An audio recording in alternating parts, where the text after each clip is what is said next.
Today's decision comes more than 6 months after Breonna Taylor was killed. Now a look back at that night and what's happened in the investigation since. March 13th, around 12:40 in the morning, Louisville Metro Police entered Breonna Taylor's apartment. Officers then say someone shot at them, and they shot back. Taylor was hit multiple times and died.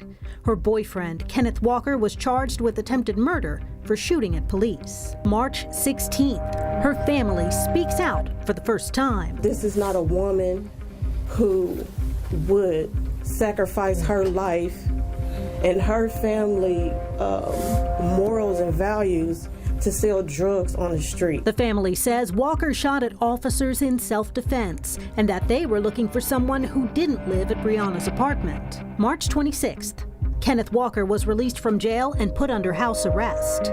May 11th, Breonna Taylor's family hired Benjamin Crump, a high-profile civil rights attorney. This is when you started to see Taylor's case getting national attention. The news organization TMX shared this interview with Taylor's family soon after. I could hear Kenny just like screaming and crying. They were shooting from outside the house like this was the Wild Wild West. May 13th, the no-knock search warrant and affidavits in connection with Taylor's death were released. Taylor wasn't the main subject of the warrant.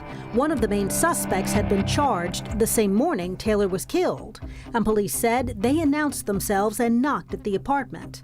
Taylor's attorney said that witnesses could prove that wasn't true.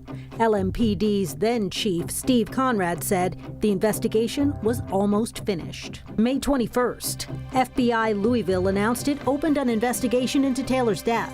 Chief Conrad also announced he would retire at the end of June. May 26th, a judge dismissed charges against Kenneth Walker. May 28th, we hear Kenneth Walker's call to 911 from the night of Breonna's death. Help! Oh my God! Yes, help! I don't know what's happening. Somebody kicked in the door and shot my girlfriend. The same night, protests started in downtown Louisville. We hear loud pops, pops. Things got violent. Protests have continued every night since then. June 1st, restaurant owner David McAtee is shot and killed by a National Guardsman. Officials say McAtee shot first. 2 LMPD officers involved in the shooting didn't have their body cams on. Hours later, the mayor fired Chief Conrad.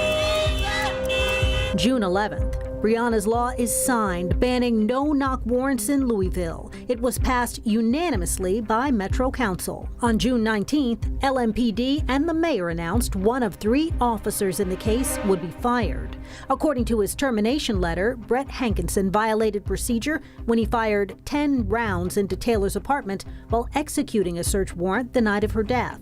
The FBI returned to Taylor's apartment that same day as part of the investigation. 5 days later, on June 24th, Hankinson appealed his firing. Taylor's family filed a civil lawsuit against the city of Louisville and police officers after her death. Last week, the city agreed to pay $12 million to settle that lawsuit.